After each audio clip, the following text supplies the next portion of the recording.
Well, hello, good evening, happy Wednesday, happy day before the 4th of July. Oh my gosh, I feel like it's been so long since I have used this platform to kind of go out and have conversation on multiple different platforms at the same time. So I feel like a newbie, but I'm super excited to be here. So I do want to take this opportunity to welcome you to What's the Word Wednesdays. I'm going to talk about exactly what that is in just a moment. I know you may be getting your barbecue stuff ready for tomorrow, 4th of July, if you celebrate Independence Day, your hot dogs, your hamburgers, potato salad, deviled eggs, whatever else it is that you prepare or look forward to enjoying on the 4th of July. So I am Erica Salee. I am your host for What's the Word Wednesdays. And as I said, I'm going to talk about exactly what that is in just a moment. But if this is the first time that you have landed here on the platform with me, whether you're joining me on Facebook, Instagram, YouTube, I do want to take this opportunity to introduce myself.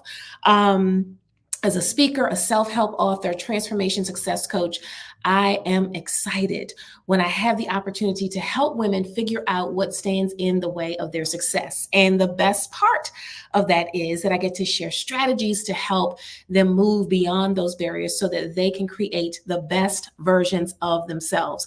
And so if this is the first time that you are here with me, then maybe that sounds like it's something new. But for those of you who have been with me for a while, then it is not something that is uncommon for you. I got to tell you, this is live, and I have my nephew who is here with me, trying to peek in and see what I'm doing. But let me just take a minute. Cole, you're going to have to go back outside, buddy. Go on, close the door. See, that's the beauty of life. Okay, thank you. Listen, life happens. And here's the exciting part about that. It is summertime. And what I love is that out in my backyard, I can hear my daughter, I can hear my sister, I can hear my son, my nephew who just peeped in here. He's here. We are sharing some family time over the next couple days and preparing to lay my grandmother to rest, my 96-year-old grandmother. And so we are just spending some time just enjoying one another's company. We're going to lay low tomorrow because Friday is the memorial service or funeral service for her. And so I just wanted to jump in here and share with you for a short time something that I had planned a while ago. What's the Word Wednesdays? And the reason why I decided to do this is that I realized that this is the month of July. Last year, on my birthday, July the 8th, it was the pre-launch to my Amazon #1 bestseller, I'm Here, Now What? Finding Joy After the Storm. And so I thought, you know what? I know that when the summertime comes, people are, yes, going on vacations, they're having some downtime, chilling out a little bit.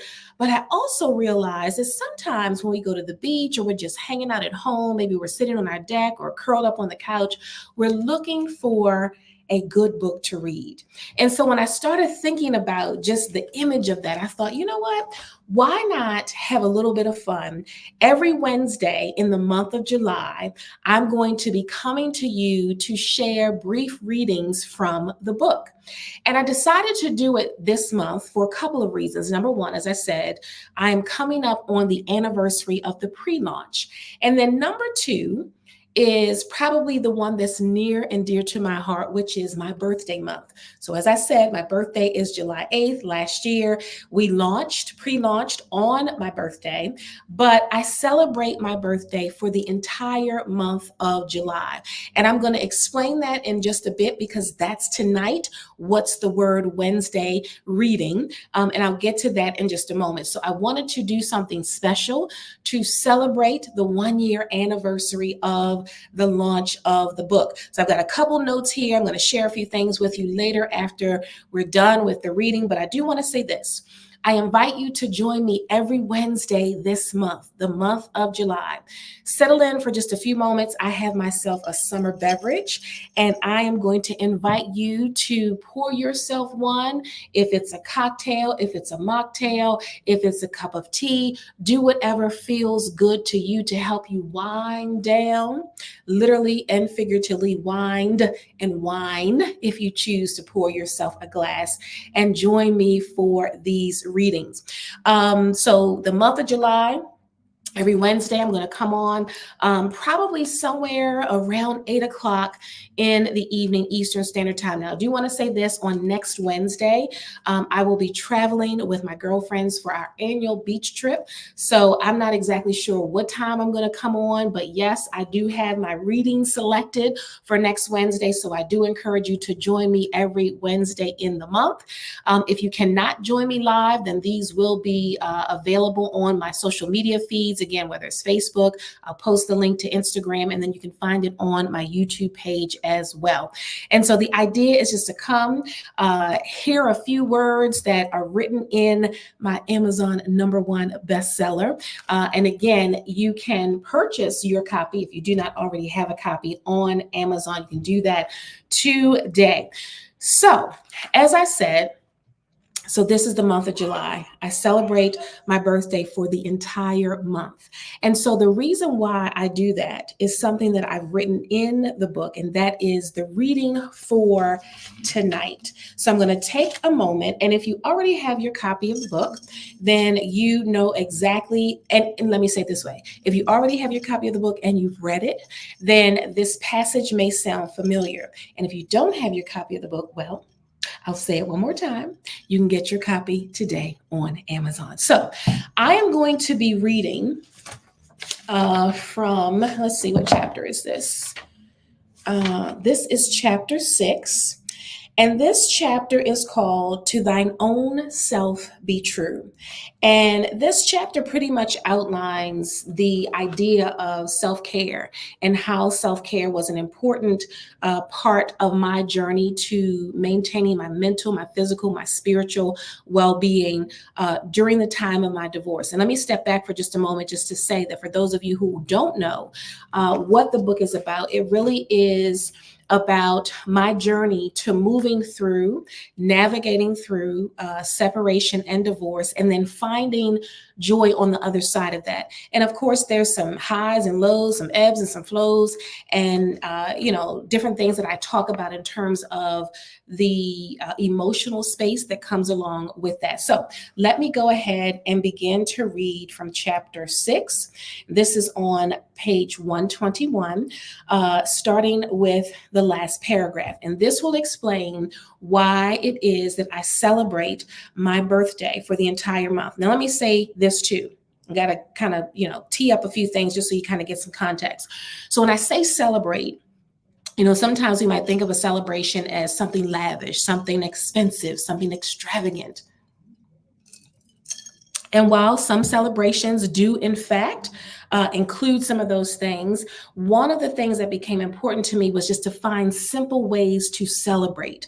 It may not cost a lot of money, may not be a lot of time, but it's just a way to kind of reflect and kind of go inward to being able to bring joy to yourself. So, page 121.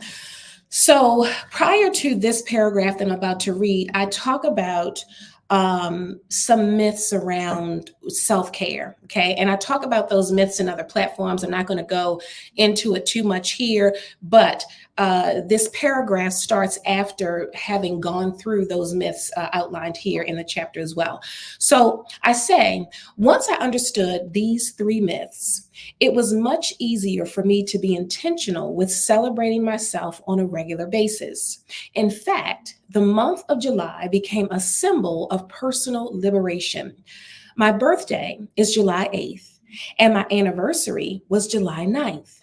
I know you're wondering why in the world I get married the day after my birthday. The honest answer is that I have no clue. I literally just threw the date out there, probably after celebrating my birthday and thinking that would be a great way to keep having fun. In fact, my ex husband used to call the back to back celebrations my birth anniversary, and we enjoyed it for quite a while.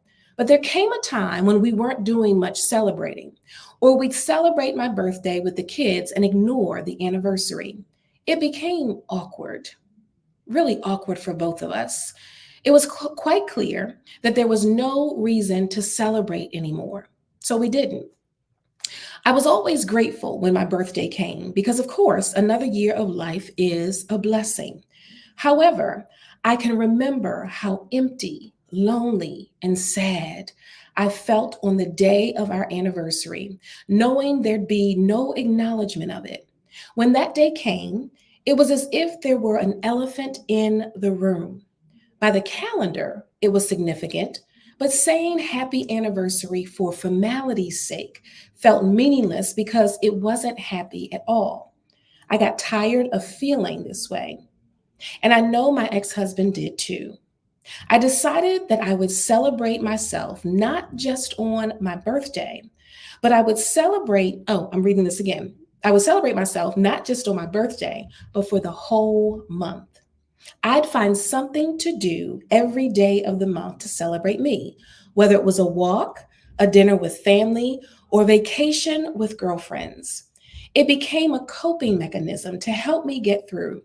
I also wanted my kids to see how important it was to practice self care. It was a reminder for me to find joy during a difficult situation. My month long birthday celebration paved the way for me to take more of a vested interest in my personal wellness. It encouraged me to make myself a priority. Whether you adopt a birthday month or some other practice, don't wait to be celebrated. I want to read that again, and I want to read it correctly the way that I wrote it. Whether you adopt a birthday month approach or some other practice, don't wait to be celebrated. Find your own unique, magical, simple, exciting, fun, and joyous opportunities to enjoy being you. You're worth it and you deserve it. So, I wanted to open up tonight's reading with that chapter because if you follow me on other social media platforms, then you know I've already started posting about my birthday month celebration. And some people who have been following me for a while, you know that I've been doing this for quite some time. And with this being the 3rd of July, then I'm 3 days in to posting. And in those posts, I do share some simple ways to just celebrate. So in reading this chapter, what I want to leave you with, and these readings won't be very long, so I'm just going to read and then I'm going to let you get on. But what I want you to take away from this reading is that you deserve to be celebrated. It doesn't matter whether you are with a significant other or a family member, it means that you deserve to be celebrated. You don't have to wait for somebody else to do it for or to do it with you. And yes, it's always exciting to have other people share in your joy and on your journey. But sometimes finding those simple things, as I outlined here in the book, brings just as much joy and celebration as something extravagant or with a big crowd. And so I want you to think today, as you are preparing for this holiday season with the 4th tomorrow and other summer related things, maybe vacations that you're planning, think about how to celebrate yourself. Doesn't have to be a lot, doesn't have to be major, but just simple ways to just acknowledge the beauty that you have and that you are, and that the love that's on the inside of you that you can give to yourself. Think about that on this July the 3rd. So I'm going to wrap up with a few things because, as I said, every Wednesday this month, I'm going to be doing the reading. So join me every Wednesday. But when this month is over, I want you to stay connected because in August, I'm going to be doing a couple of special giveaways. And then September the 23rd is the actual launch day anniversary. So the launch party was on the 23rd of September last year. And so the 1 year anniversary is right around the corner. So I will be hosting a 1 day only virtual book party. You'll hear more about that in the days and weeks to come, but we're going to kick off this month with the readings, and I'm super excited to share more from my Amazon #1 bestseller during those readings. And again, I will say this as we wrap up. I've mentioned it a couple times already, but I do want to let you know that you can purchase your copy of the book on Amazon. You can do that today. It is a quick read, and there are some nuggets in here that I'm hoping that you will enjoy. And let me say this, that it does not matter if you are separated, divorced, on the verge of, but there are nuggets in the book that are applicable to anyone who is going through a transition, whatever that looks like for you. And if you take a look at the reviews on Amazon, you will see some of the feedback that says just that. So with that being said, I'm so glad that you were able to join me. If you happen to come in later on to see the replay of the reading, then yes, I do want you to hashtag replay. Let me know your thoughts about what you heard in the reading. And then I look forward to seeing you back next week for reading #2. And in the meantime, you can follow me on social media. You can follow me on Facebook and Instagram at True Synergy LLC. And you can also follow me on YouTube at True Talk with Erica Salee to find out more about what True Synergy is all about. So until then, I look forward to seeing you all again real soon. And I want you to take care of yourselves. And yes, I want you to be well. And I'll be looking forward to seeing you again on next week. Happy 4th.